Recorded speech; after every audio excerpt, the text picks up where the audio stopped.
PSTV Urdu پیغام حق The Message of Truth. إن الحمد لله نحمده ونستعينه ونستغفره ونعوذ بالله من شرور أنفسنا ومن سيئات أعمالنا من يهده الله فلا مضل له ومن يضلله فلا هادي له ونشهد أن لا إله إلا الله وحده لا شريك له ونشهد أن محمدا عبده ورسوله أما بعد فإن خير الحديث كتاب الله وخير الهدي هدي محمد صلى الله عليه وسلم وشر الأمور محدثاتها وكل محدثة بدعة وكل بدعة ضلالة وكل ضلالة في النار فأعوذ بالله من الشيطان الرجيم بسم الله الرحمن الرحيم يا أيها الذين آمنوا اتقوا الله حق تقاته ولا تموتن إلا وأنتم مسلمون يا أيها الناس اتقوا ربكم الذي خلقكم من نفس واحدة وخلق منها زوجها وبث منهما رجالا كثيرا ونساء واتقوا الله الذي تساءلون به والأرحام إن الله كان عليكم رقيبا يا أيها الذين آمنوا اتقوا الله وقولوا قولا سديدا يصلح لكم أعمالكم ويغفر لكم ذنوبكم ومن يطع الله ورسوله فقد فاز فوزا عظيما وقال النبي صلى الله عليه وسلم من تواضع لله إلا رفعه الله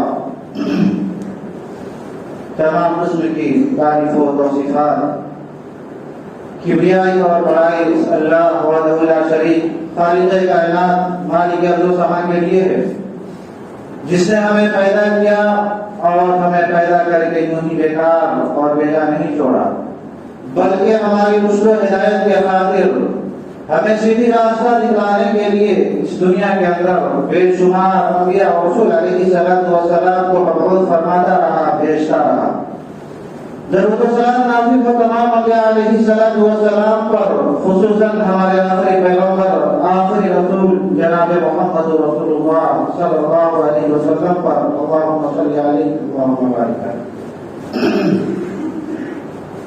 حاضرین جمعہ بزرگان محترم نوجوان ساتھیوں عزیز بچوں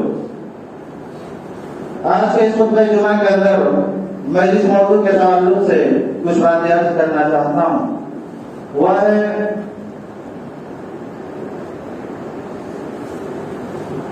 ہم آپ اپنے انا کو اپنے اہنکار کو اپنے ایگو کو ختم کیجیے اس موضوع کے تعلق سے ہم یہ جاننے کی کوشش کریں گے کہ انا تکبر گھمنڈ اہنکار کتنی بری چیز ہے اور اس کا انجام کتنا خطرناک ہے میرے محترم بھائیوں بزرگوں عام طور سے عید قربہ کے موقع پر بڑی اہتمام کے ساتھ اکثر لوگ اپنی اپنی استطاعت کے مطابق جانور کو خریدتے ہیں اور اللہ رب العالمین کی راہ میں ذبح کرتے ہیں اللہ رب العالمین کی راہ میں قربانی پیش کرتے ہیں لیکن یاد رکھیں سال میں ایک بار صرف جانور کے گردن پر چھری چلانا جانور کو ذبح کرنا جانور کی قربانی پیش کر دینا کافی نہیں ہے کچھ اور بھی چیزیں ہیں جس کو ذبح کرنے کی ضرورت ہے جس کو ختم کرنے کی ضرورت ہے ایک چیز جو انسان کے اندر پائی جاتی ہے، جس کو اردو میں آنا، گھمنڈ، تکبر، اور ہندی میں اہنکار اور انگلش میں ایگو کہتے ہیں۔ جس طریقے سے عید قربان کے موقع پر ہم اپنے جانوروں کے گردنوں پر چھری چلاتے ہیں، ذبح کرتے ہیں، اسی طریقے سے ہمیں اپنے انا، اپنے تکبر، اپنے گھمنڈ اور اپنے اہنکار کو بھی ذبح کرنے کی ضرورت ہے، اس کو ختم کرنے کی ضرورت ہے۔ اسی لیے کہ میرے محترم بھائیوں، انا، تکبر، گھمنڈ اور اہنکار بہت بڑی چیز ہے۔ اللہ رب العالمین کو یہ ہرگز پسند نہیں کہ اس کا بندہ تکبر کرے، گھمنڈ کرے، علانیت کا اعلان کرے۔ اور میں آپ کو بتانا چلوں، اس روئے زمین پر، اس دنیا کے اندر جو سب سے پہلی نافرمانی ہوئی تھی، وہ اسی انا، اسی گھمنڈ، اسی اہنکار کی وجہ سے ہوئی تھی۔ ذرا یاد کیجیے وہ واقعہ جب اللہ تبارک و تعالیٰ نے حضرت آدم علیہ السلام کو بنایا۔ جب آدم علیہ السلام بن کر تیار ہو گئے، اللہ نے ان کے اندر روح پھونکا۔ روح پھونکنے کے بعد فرشتوں کو حکم دیا کہ فرشتوں آدم کا سجدہ کرو۔ ابلیس گنجے جناتوں میں سے تھا، لیکن فرشتوں کے ساتھ رہتا تھا، اس کا اٹھنا بیٹھنا فرشتوں کے ساتھ ہوا کرتا تھا۔ جب اللہ نے فرشتوں کو حکم دیا کہ فرشتوں تم آدم علیہ السلام کا سجدہ کرو، تو اس حکم میں ابلیس بھی شامل تھا۔ تمام کے تمام فرشتے آدم علیہ السلام کے سامنے سجدہ ریز ہو گئے، سجدہ میں گر پڑے، لیکن ابلیس نے سجدہ نہیں کیا۔ ابلیس نے سجدہ کرنے سے انکار کر دیا۔ اللہ تبارک و تعالیٰ نے فرمایا ما منعك الا تسجد اذ امرتك قال انا خير منه خلقتني من نار وخلقته من طين۔ اللہ نے کہا اے ابلیس، جب میرا حکم تھا کہ آدم کا سجدہ کرو تو تم نے سجدہ کیوں نہیں کیا؟ تم نے سجدہ کرنے سے انکار کیوں کر دیا؟ ابلیس نے لوگ لگایا اور کہا انا خیر منه خلقتنی من نار وخلقته من طین۔ میں نے سجدہ اس لیے نہیں کیا کہ میں آدم سے بہتر ہوں، یا اللہ تو نے مجھ کو آگ سے بنایا ہے، اور آگ کی صفت یہ ہے کہ آگ کو جتنا روشن کیا جائے آگ اوپر کو جاتا ہے، اور مٹی کی صفت یہ ہے کہ مٹی نیچے کو آتی ہے۔ میں آدم سے بہتر ہوں، میں آدم سے اعلیٰ اور ارفع ہوں، اور میں آدم سے بہتر ہو کر، آدم سے اعلیٰ اور ارفع ہو کر میں اپنے سے کمتر چیز کو سجدہ کیسے کروں؟ معلوم یہ ہوا قرآن کریم کے اس آیت کریمہ کے ذریعے اپنے آپ کو دوسروں سے افضل سمجھنا، دوسروں سے بہتر سمجھنا، دوسروں سے اعلیٰ و ارفع سمجھنا، یہ ابلیس کی ذہنیت ہے جو آج بھی کہیں نہ کہیں ہمارے ذہن و دماغ میں بیٹھی ہوئی ہے۔ کسی کو اپنی نسل کا فخر ہے تو کسی کو اپنی ذات اور برادری کا فخر ہے کہ ہم فلاں ذات سے بہتر ہیں، تو کسی کو اپنی دولت، اپنی پراپرٹی کا فخر ہے، تو کسی کو اپنے تقویٰ اور طہارت کا فخر ہے کہ میں کچھ ہوں، میرے سامنے کس کی کیا بساط۔ اور میرے محترم بھائیوں، بزرگوں، میں آپ کو بتاتا چلوں کہ یہ جو لفظ انا ہے، میں، اس لفظ، یہ جو لفظ انا، میں، سماج کے اندر ایک بہت بڑی بیماری ہے۔ اس لفظ میں نے کتنے مدرسوں کو برباد کر دیے، اس لفظ میں نے کتنے مسجدوں کے نظام کو درہم برہم کر دیے، اس لفظ میں نے جس گھر کے اندر داخل ہو گیا اس گھر کے اندر فساد برپا ہو گئے، اس گھر کے اندر انتشار پیدا ہو گیا۔ اس لفظ میں نے، اس لفظ میں نے کہ میرا نام آگے ہو، میرا نام پوچھ میں ہو، ہر چیز میں میرے سامنے کس کی کیا بساط ہے۔ اس لفظ میں نے سب سے زیادہ اگر کسی چیز کو نقصان پہنچایا ہے تو دعوت کے کام میں نقصان پہنچایا ہے۔ اگر میری بات نہیں مانی گئی، اگر میری بات نہیں اچھی گئی تو میں الگ ہو جاؤں گا، میں منتشر ہو جاؤں گا، میں الگ جماعت بناؤں گا۔ کوئی کس سے خوش نہیں ہے، کوئی مجھ سے خوش نہیں ہے. کیوں؟ اس لیے کہ ہر ایک کے دماغ میں ہی سب کچھ ہوں. میرے بھائیوں، میں کون ہوں، آپ کون ہیں؟ میں اپنے بارے میں جائزہ لوں، آپ اپنے بارے میں سوچیں. اللہ رب العالمین ہماری اوقات یاد دلا رہا ہے کہ ہم اور آپ کیا ہیں. اللہ رب العالمین ہماری اوقات یاد دلا رہا ہے کہ انسان تم کیا ہو، تمہاری اوقات کیا ہے. منی ایک حقیر قطرے سے اللہ نے تمہیں پیدا کیا. وہ منی جس کا انسان جلدی نام لینا گوارا نہیں کرتا، دیکھنا اور چھونا تو دور کی بات ہے. اے انسان، رب نے تمہاری تخلیق اسی منی کے ایک حقیر قطرے سے کیا ہے. اے انسان، تجھے تکبر، تجھے انا، تجھے گھمنڈ، تجھے اہنکار زیر نہیں ہے. اللہ رب العالمین نے سورۃ القیامہ کے اندر فرمایا أَيَحْسَبُ الْإِنسَانُ أَن يُتْرَكَ سُدًى أَلَمْ يَكُن نُطْفَةً مِّن مَّنِيٍّ يُمْنَىٰ. اے انسان، کیا تم یہ سمجھ رکھا ہے کہ تمہارا حساب و کتاب نہیں کیا جائے؟ کیا تم نے یہ سمجھ رکھا ہے کہ تمہیں رب کے سامنے حاضر نہیں ہونا ہے، رب کو اپنے کارناموں کا انجام نہیں دینا ہے؟ اور انسان، کیا تو بھول گیا کہ تجھے منی کے ایک حقیر قطرے سے پیدا کیا ہے؟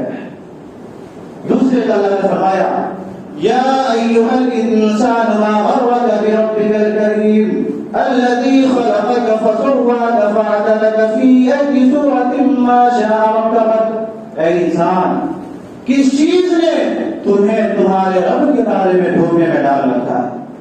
جس رب نے تمہیں پیدا کیا، جس رب نے جیسا چاہا ویسے تمہیں بنایا، کسی کو اندھا بنایا، کسی کو بہرا بنا دیا، کسی کو لگا اور کسی کو لولا بنایا.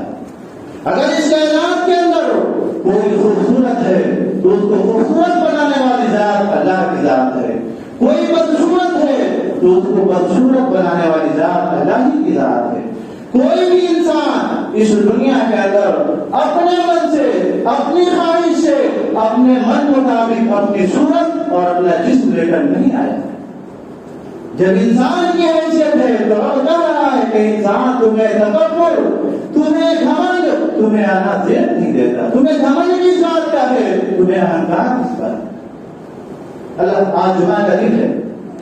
اگر آپ لوگوں نے، جن لوگوں نے فجر کی نماز جماعت کے ساتھ پڑھی ہوگی اور امام صاحب نے نبی صلی اللہ علیہ وسلم کی سنت پر عمل کرتے ہوئے دوسری رکعت میں سورۃ طه کی تلاوت کی ہوگی، تو جانتے ہیں اس سورت کے اندر کیا پیغام، کیا میسج اور کیا سندیش دیا گیا ہے؟ سورۃ طه کی پہلی آیت کریمہ کے اندر اللہ فرماتا ہے هل أتى على الإنسان حين من الدهر لم يكن شيئا مذكورا إنا خلقنا الإنسان من نطفة أمشاج نبتليه فجعلناه سميعا بصيرا.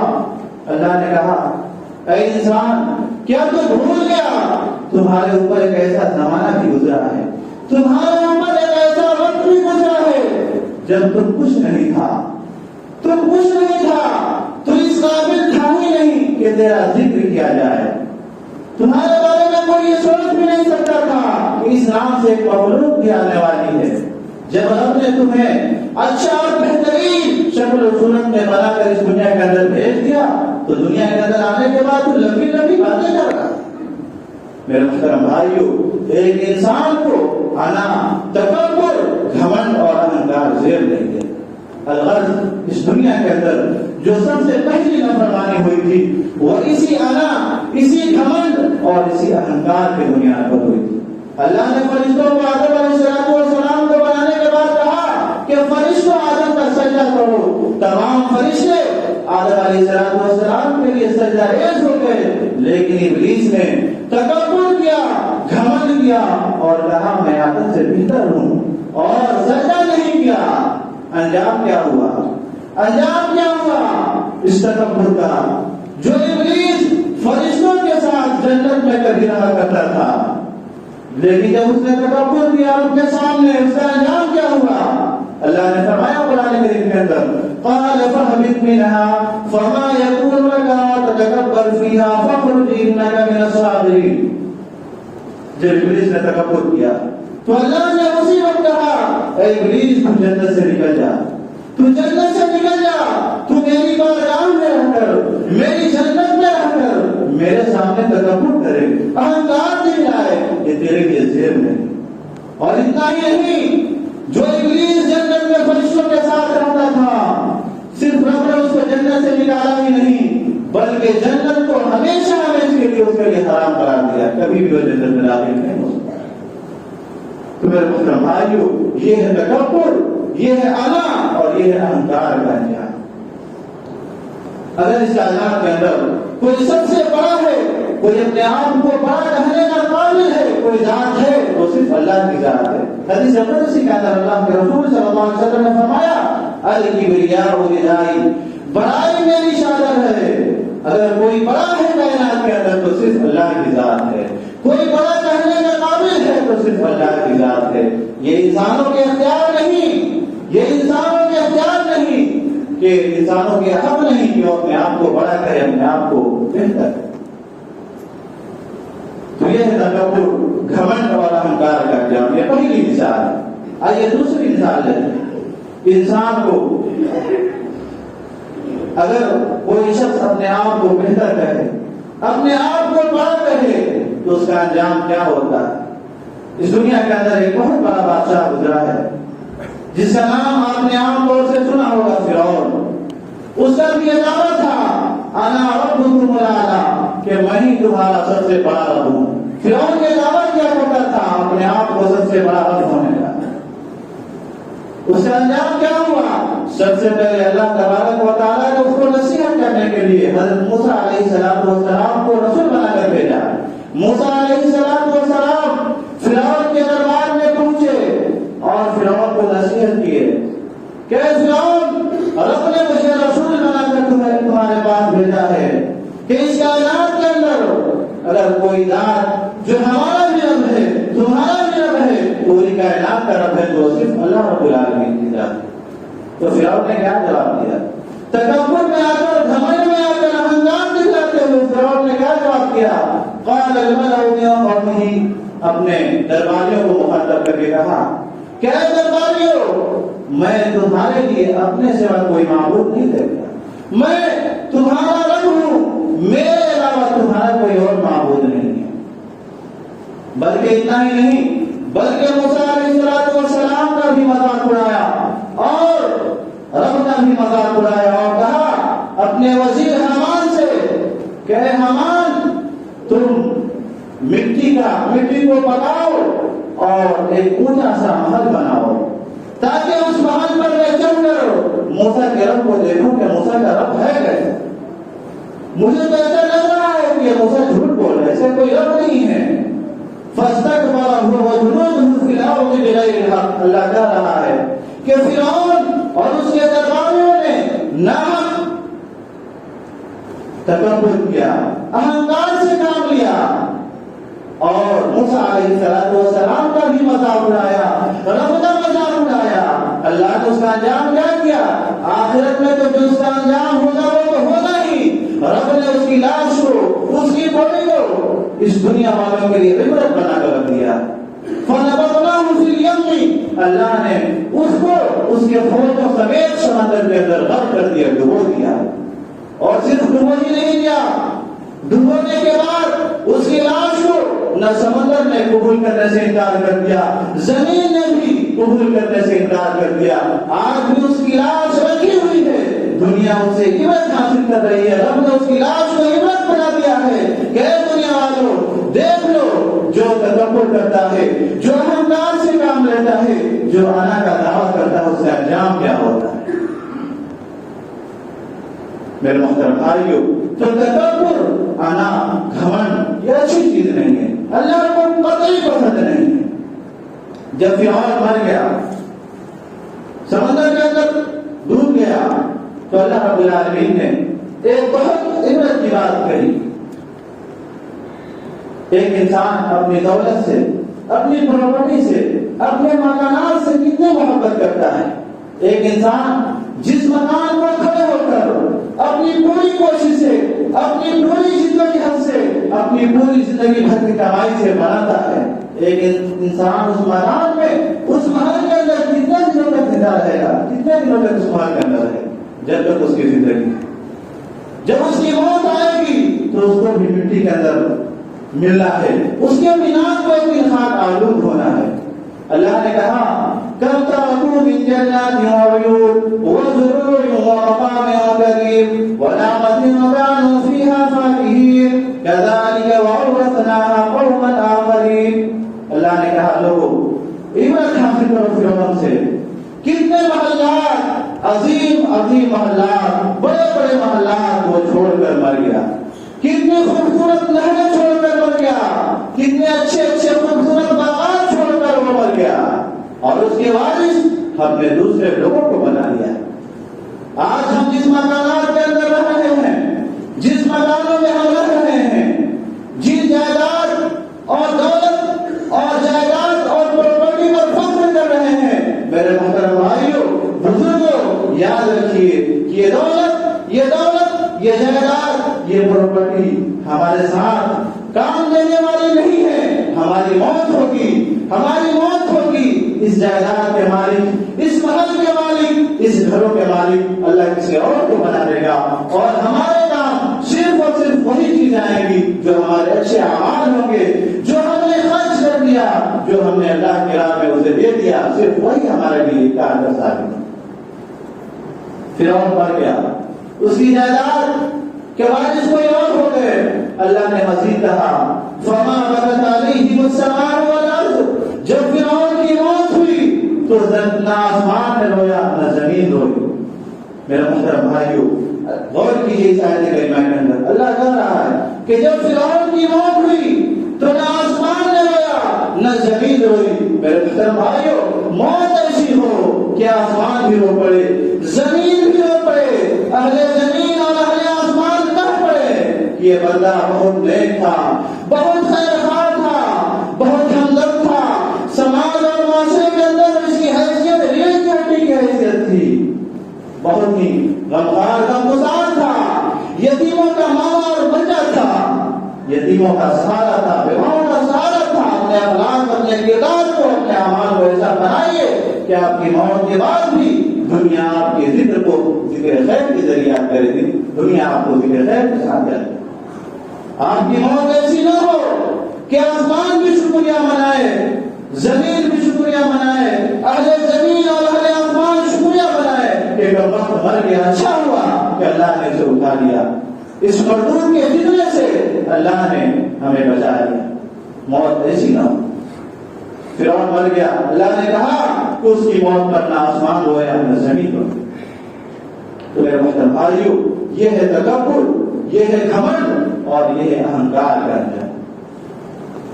اسی طریقے سے ایک انسان کو کبھی کبھی اپنی دولت پر بھی ناز ہوتا ہے. ایک انسان کو اپنی دولت کو بھی لے کر اس کے اندر اہنکار, انا کی صفت پیدا ہو جاتی ہے. میں آپ کو بتاتا چلوں, یاد رکھیے اس دنیا کے اندر ابھی جتنے بھی بڑے بڑے مالدار ہیں وہ قارون سے بڑھ کر مالدار نہیں ہو سکتے ہیں. قارون کتنا بڑا مالدار تھا, اس کا اندازہ آپ اسی بات سے لگا سکتے ہیں کہ اللہ نے قرآن کریم کے اندر فرمایا کہ قارون کے جو خزانے کی جو کنجیاں تھی, چابیاں تھی, صرف ان چابیوں کو اٹھانے کے لیے ایک بہت بڑی طاقتور جماعت مل کر اٹھاتی تھی تو مشکل اٹھا پاتی.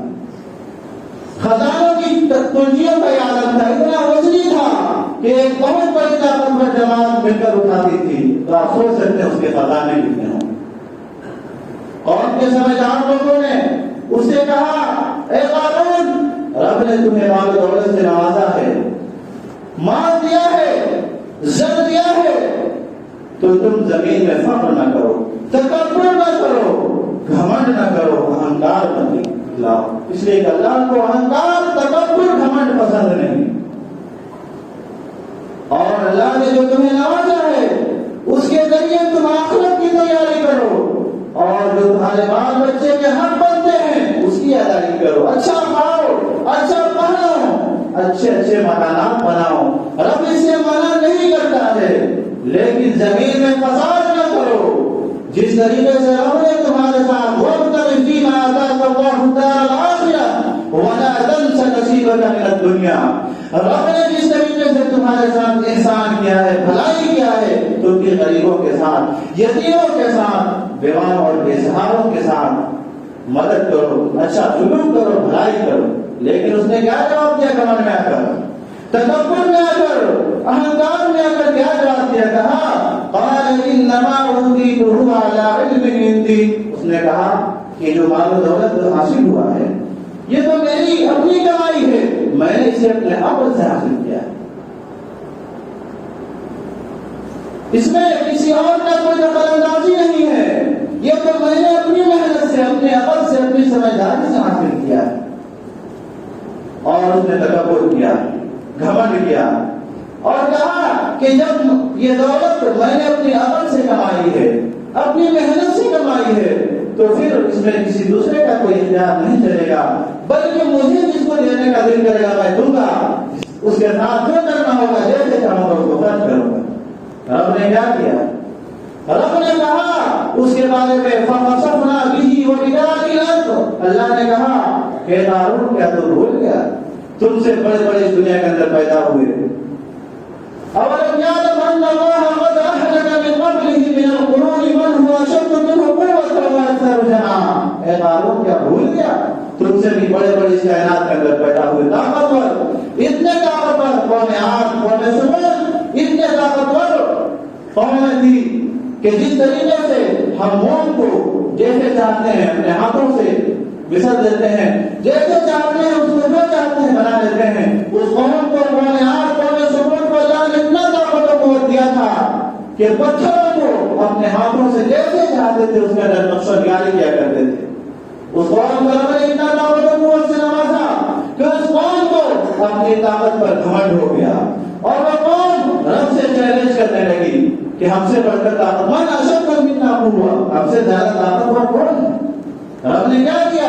اس قوم کو ایک چیز کے ذریعے، ہواؤں کے ذریعے تباہ و برباد کر دیا، ہلاک و برباد کر دیا۔ تو اے قارون تم کیا ہے؟ تمہاری کیا اوقات ہے؟ فَخَسَفْنَا بِهِ وَبِدَارِهِ الْأَرْضَ، اللہ نے فرمایا قارون کے بارے میں جب اس کو گھمنڈ ہوا، تکبر ہوا، انانیت کا اعلان کیا، اپنے اہنکار کا اظہار کیا، رب نے اس کے خزانوں سمیت اسی زمین کے اندر دھسا دیا، لاکھوں کروڑوں اس کے نوکر چاکر تھے، کوئی اسے بچانے والا نہیں، اور آج کی زمین کے اندر اپنے خزانوں سمیت دھس رہا۔ پھر اس طرح بھائیو، تکبر اور گھمنڈ اللہ کو پسند نہیں۔ آج جمعے کا دن ہے، آپ نے سورہ کہف کی تلاوت کیے ہوں گے، جن کو اللہ نے توفیق دیا ہوگا۔ اس کے اندر دو دوستوں کا واقعہ بیان کیا گیا ہے۔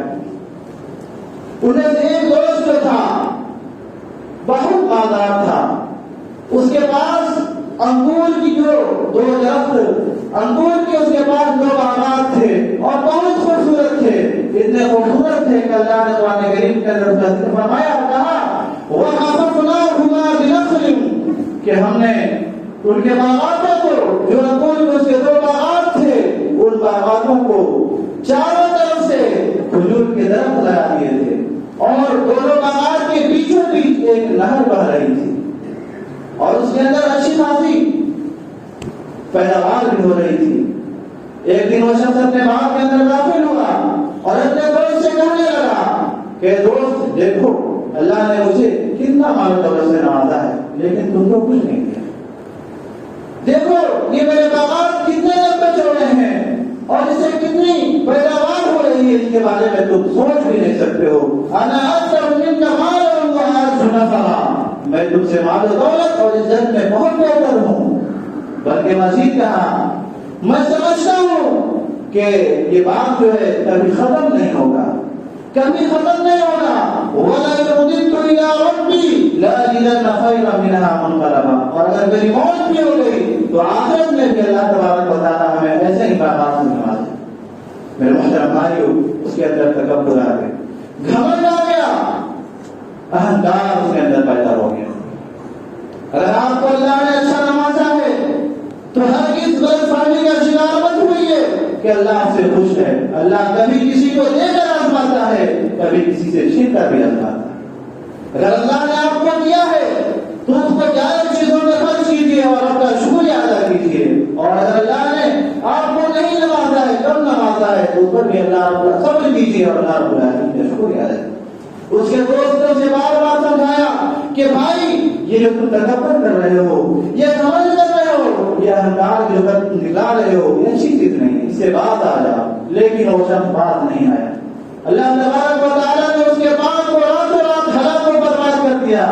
فَأَصْبَحَ يُقَلِّبُ كَفَّيْهِ عَلَىٰ مَا أَنفَقَ فِيهَا وَهِيَ خَاوِيَةٌ عَلَىٰ عُرُوشِهَا وَيَقُولُ يَا لَيْتَنِي لَمْ أُشْرِكْ بِرَبِّي أَحَدًا. جب صبح کو اٹھا تو اس کے بعد برباد ہو گئے، ہلاک ہو گئے، افسوس کر رہا ہے. خلاصہ کرا دیا ہے میرے محترم بھائیو، تکبر، انا، گھمنڈ اور اہنکار یہ اچھی چیز نہیں ہے، بہت بڑی چیز ہے. یہی وجہ ہے اللہ کے رسول صلی اللہ علیہ وسلم کی آپ سیرت کا مطالعہ کریں. اللہ کے بعد سب سے عظیم مقام اس کائنات کے اندر اگر کسی کو تھا تو اللہ کے رسول صلی اللہ علیہ وسلم کا. لیکن آپ صلی اللہ علیہ وسلم کی تواضع، ان کے ساری کا عالم یہ ہے کہ اللہ کے رسول صلی اللہ علیہ وسلم صحابہ کے ساتھ اٹھ رہے ہیں، بیٹھ رہے ہیں، نہ کوئی باڈی گارڈ ہے، نہ گھر پر کوئی دربان ہے. یہاں تک کہ آپ کا عالم یہ ہے کہ بازار کے اندر آپ چل رہے ہیں، ایک عام آدمی، ایک بوڑھی عورت آپ کا ہاتھ پکڑ کر آپ سے جو چاہتی ہے پوچھ رہی ہے، اور آپ سکون اطمینان کے ساتھ، پورے تحمل کے ساتھ، پورے برداشت کے ساتھ اس کو جواب دے رہے ہیں. اور یہی وہ تواضع تھی جس کا درس آپ نے اپنی امت کو دیا تھا. اللہ کے رسول نے فرمایا تھا ما تواضع احد للہ الا رفعہ اللہ، کہ جو شخص اپنے آپ کو اللہ کے لیے جھکا دے، اپنے آپ کو اللہ کے لیے گرا دے، الا رفعہ اللہ، تو اللہ تبارک و تعالیٰ اس کو عظیم بنا دیتا ہے. اللہ تبارک و تعالیٰ اس کو بڑا بنا دیتا ہے. ضرورت ہے کہ ہم اپنے اندر تواضع پیدا کریں اور اپنے آپ کو مصلحت کے معاملوں میں انانیت کا اعلان نہ کریں. اپنے آپ کو جھکانے والا، تواضع اور خاکساری اختیار کرنے والا صفت اپنے اندر پیدا کریں. میرے محترم بھائیو، آج آپ سماج اور معاشرے کا جائزہ لیجیے. آج سماج اور معاشرے میں آپ محسوس کریں گے کہ آج گھروں میں دشمنیاں ہیں، آج محلوں میں دشمنیاں ہیں، اختلافات ہیں، انتشار ہے. ایک انسان ہونے کے ناطے اختلافات اور انتشار تو ہو سکتے ہیں، یہ کوئی بڑی بات نہیں. ایک انسان ہونے کے ناطے یہ ضروری نہیں ہے کہ ہر آدمی ہمارا حامی اور دوست ہو جائے. لیکن میرے محترم بھائیوں، ان اختلافات کو ختم کرنے کے لیے سب سے بڑا اہم رول ادا کر رہی ہے، ایمانداری ہے. اختلافات ختم ہو سکتے ہیں، انتشار ختم ہو سکتے ہیں، دشمنیاں ختم ہو سکتی ہیں، لیکن نہیں صاحب ختم کیوں نہیں ہو رہی ہیں؟ ناک کٹ جائے گی، ناک کٹ جائے گی. ہم اپنی ناک کو نہیں کٹنے دیں گے، ہم اپنے آپ کو نہیں جھکائیں گے، اپنی شان کو گھٹنے نہیں دیں گے. میرے محترم بھائیو، آپ کی شان کو رب بلند کرے گا. رب جسے چاہے وہ تعز من تشاء و تذل من تشاء، رب جسے چاہے عزت دینا اسے عزت مل کر رہے گی، اور رب جسے ذلیل کرنا چاہے اسے کوئی عزت نہیں دے سکتا. اللہ کا رسول نے فرمایا اگر عزت چاہیے من تواضع للہ، تو اللہ کے لیے تواضع اختیار کیجیے. اللہ رب العالمین آپ کے درجات کو بلند کر دے گا، آپ کے مقام کو عظیم کر دے گا. پھر محترم بھائیو، ایک مسلم شریف کی حدیث جو بہت پیاری حدیث ہے، اس کو بیان کر کے میں اپنی بات کو ختم کرتا ہوں. اللہ کے رسول صلی اللہ علیہ وسلم فرماتے ہیں، غور سے سنیے گا، اس حدیث بات کو سننے کے بعد بھی اگر ہمارے ذہنوں سے آنا، تکبر، گھمنڈ اور اہنکار کی صفت نہیں نکلی تو یاد رکھیے اپنا خیر بنائیے. اللہ کے رسول صلی اللہ علیہ وسلم نے فرمایا تفتح ابواب الجنۃ یوم الاثنین و یوم الخمیس، کہ ہر سوموار کے دن اور جمعرات کے دن جنت کے دروازوں کو کھولا جاتا ہے، اور ہر اس بندے کی مغفرت کی جاتی ہے جو اللہ کے ساتھ شرک نہیں کرتا ہے. مشرک کے علاوہ ہر اس بندے کی مغفرت کر دی جاتی ہے، الا رجلا كانت بينه وبين اخيه شحناء، سوائے اس آدمی کے، اس آدمی کی مغفرت اور بخشش نہیں کی جاتی ہے جس کے درمیان دشمنی ہو، جو اپنے بھائی کے تحت، اپنے بھائی کے تعلق سے اس کے دل کے اندر رنجش ہو. ایسے شخص کے علاوہ ہر شخص کی مغفرت کی جاتی ہے.